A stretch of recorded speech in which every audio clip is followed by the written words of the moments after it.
Is the Business House motion as on the order paper. As many of that opinion say aye. Aye. The contrary no. The ayes have it. The ayes have it.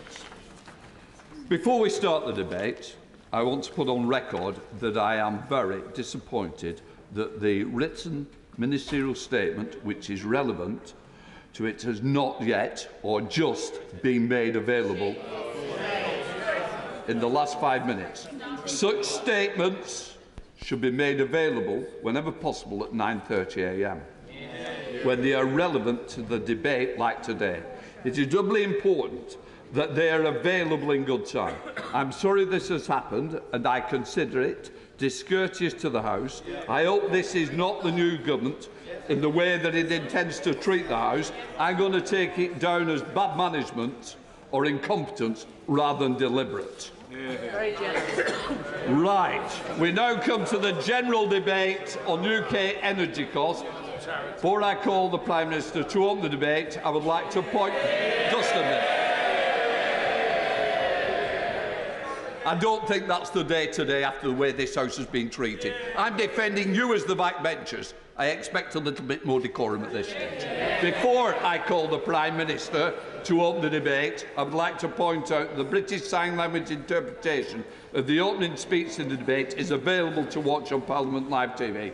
I now call the Prime Minister. Mr.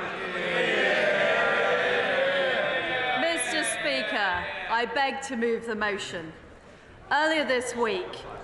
Prime Minister, just 1 second. We've started a debate. I don't want any more from that particular bench. If we do, I go and get that cup of tea early. Prime Minister. Mr. Speaker, I beg to move the motion. Earlier this week, I promised I would deal with the soaring energy prices faced by families and businesses across the UK. And today I am delivering on that promise. This government is moving immediately to introduce a new energy price guarantee that will give people certainty on energy bills. It will curb inflation and boost growth. This guarantee, which includes a temporary suspension of green levies, means that from the 1st of October, a typical household will pay no more than £2,500 per year for each of the next 2 years while we get the energy market back on track. This will save a typical household £1,000 a year. It comes in addition to the £400 energy bill support scheme. This guarantee supersedes the Ofgem price cap and has been agreed with energy retailers. We will deliver this. Mr. Speaker, I will make way in a few minutes when I have made some progress. Mr. Speaker, we will deliver this by securing the wholesale price for energy while putting in place long-term measures to secure future supplies at more affordable rates. We are supporting this country through this winter and next, and tackling the root causes of high prices so we are never in the same position again. For those using heating oil, living in park homes, or those on heat networks, we will set up a fund so that all Prime Minister, sorry about this. Can I just say, I don't want a running commentary from here and giving me the advice. I certainly don't need it. Prime Minister, I don't want to interrupt you. It's up to you to give way when you feel it's appropriate. But just to let you know that it is now being printed, the WMS, and I'm hoping that we'll bring it into the chamber for everybody to see. Prime Minister. Well, thank you, Mr. Speaker. For those using heating oil, living in park homes, or those on heat networks, we will set up a fund so that all UK consumers can benefit from equivalent support. I thank her for giving way. National Energy Action estimate with the cap at the current level there's 6.5 million households in fuel poverty. So raising the cap to £2,500, how many more millions of people will end up in fuel poverty, does she reckon? Well, Mr. Speaker, we are taking action to help people on the lowest incomes through universal credit, and we are also supplying £400 through the Energy Bills Support Scheme. Mr. Speaker, I would like to make some progress and then I will take more interventions. We will also support all businesses, charities and public sector organisations with their energy costs this winter, offering an equivalent guarantee for 6 months. After those 6 months, we will provide further support to vulnerable sectors such as hospitality, including our local pubs. My right honourable friend, the Business Secretary, will work with business to review where this should be targeted to make sure those most in need get support. This review will be concluded within 3 months, giving businesses certainty. In the meantime, companies with the wherewithal need to be looking for ways they can improve energy efficiency and increase direct energy generation. I will give way to my honourable friend. I'm grateful to the Prime Minister giving way, and I commend her on the speed with which she and her new team really grip this challenge that's facing the country. And doesn't it demonstrate, Mr. Speaker, that Conservative governments do not stand by while millions of people on low incomes are threatened by the measures she's taken? Well, my honourable friend is absolutely right. I recognise that people are struggling with their energy bills, and that is why I have brought forward this debate as soon as possible to give people reassurance ahead of this winter that energy bills are going to be affordable. And we will be bringing forward emergency legislation to deliver this policy. My right honourable friend, the Chancellor of the Exchequer, will set out the expected costs as part of his fiscal statement later this month. And I can tell the House today that we will not be giving in to the Leader of the Opposition who calls for this to be funded through a windfall tax. That would undermine the national interest by discouraging the very investment we need to secure homegrown energy supplies. If the honourable members will allow me to make a bit more progress, I may be able to answer their questions before they've asked them. But, Mr. Speaker, the party opposite need to understand... Prime Minister. Sorry, Prime Minister. A point of order, Kevin Brennan. Copies have been made available to some members of the written ministerial statement, but there aren't enough for everybody. Is it possible, if I might finish this point of order, is it possible that sufficiently so that we can all see it?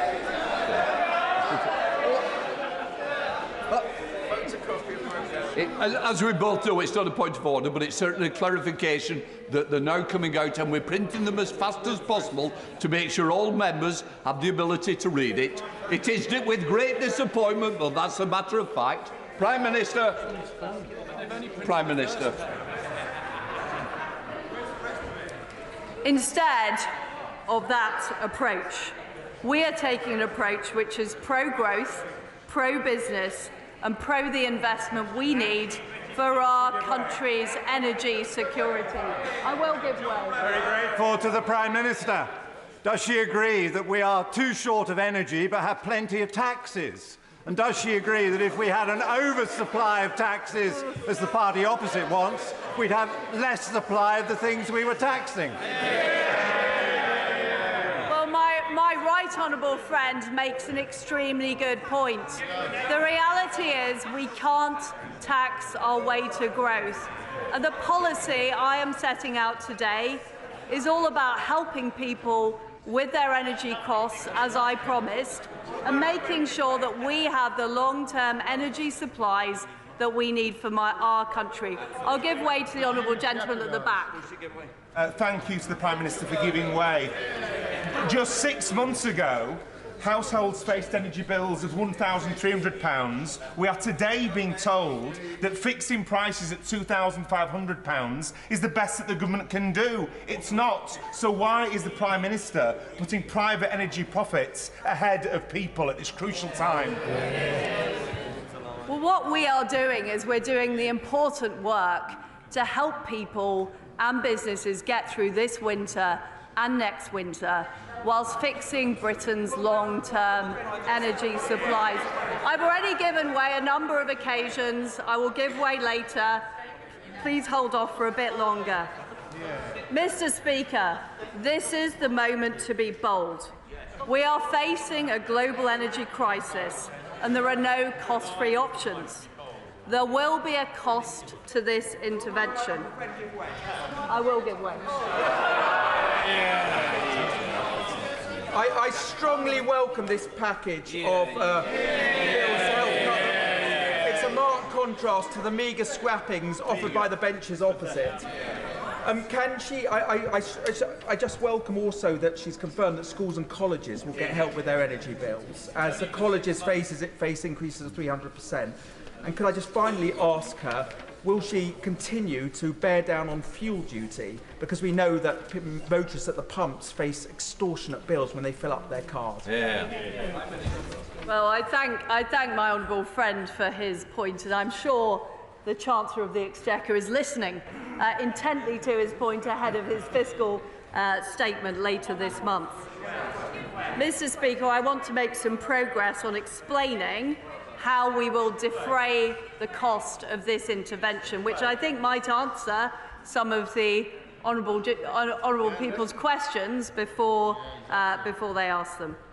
So the way we are going to defray the cost of this intervention is first of all by ramping up supply. Following on from the successful vaccine task force, we have created a new energy supply task force under the leadership of Maddie McTernan. They are already negotiating new long-term energy contracts with domestic and international gas suppliers to immediately bring down the cost of intervention. We are also accelerating all sources of domestic energy, including North Sea oil and gas production. We will be launching a new licensing round, which we expect to lead to over 100 new licences being awarded. And we will speed up our deployment of all clean and renewable technologies, including hydrogen, solar, carbon capture and storage, and wind, where we are already a world leader in offshore generation. Renewable and nuclear generators will move on to contracts for difference to end the situation where electricity prices are set by the marginal price of gas. This will mean that generators are receiving a fair price reflecting their cost of production, further bringing down the cost of this intervention. I will give way to my honourable friend. I warmly welcome the immediate action announced by the Prime Minister on the cost of energy, which is really going to help families in the Pendle constituency and right across the United Kingdom. Next week in Parliament is Nuclear Week. So will she join with me in supporting the rollout of small modular reactors championed by Rolls-Royce, who have 2 sites in my constituency? We need this technology now, so will she go further and faster to drive forward the nuclear programme in this country? Well, my honourable friend is absolutely right. Small modular reactors are a very important part of our energy mix. They're produced here in the United Kingdom. They will help boost growth as well as boost our energy security. And secondly, I will take a few more interventions in a few minutes, but please let me make progress on my speech. Secondly, today's actions will deliver substantial benefits to our economy, boosting growth, which increases tax receipts and gives certainty to business. This intervention is expected to curb inflation by up to 5 percentage points, bringing a reduction in the cost of servicing government debt. Thirdly, I'm announcing today that with the Bank of England, we will set up a new scheme worth up to £40 billion to ensure that firms operating in the wholesale energy market have the liquidity they need to manage price volatility. This will stabilise the market and decrease the likelihood that energy retailers need our support, like they did last winter, by increasing supply, boosting the economy and increasing liquidity in the market. we will significantly reduce the cost to government of this intervention. I will give way.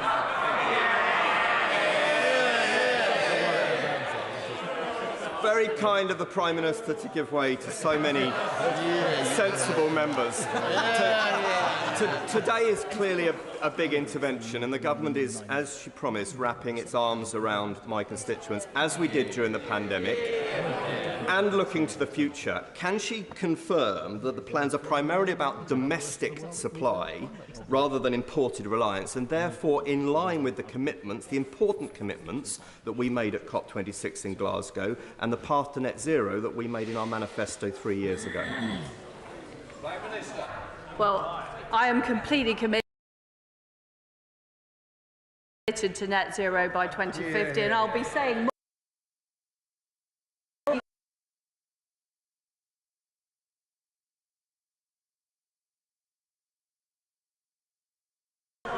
As well as dealing with the immediate situation we face, we are also dealing with the root causes. I'll give way to the honourable gentleman.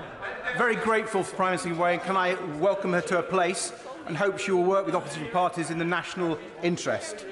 But can she confirm that her announcement today will still see the energy bills of struggling families rising by another £500 next month, and that this winter they will be paying energy bills twice the bills that they paid last winter? Well, we're also, at the same time as introducing the energy price guarantee, also providing families with £400 and providing extra support to the vulnerable. So vulnerable families will be receiving that extra support. But, Mr. Speaker, I want to move on to why we are in the situation we are in now. And the fact is that energy policy over the past decades has not focused enough on securing supply. There is no better. I don't know why, Mr. Speaker, I don't know why the honourable gentleman is laughing. He is partly responsible for this.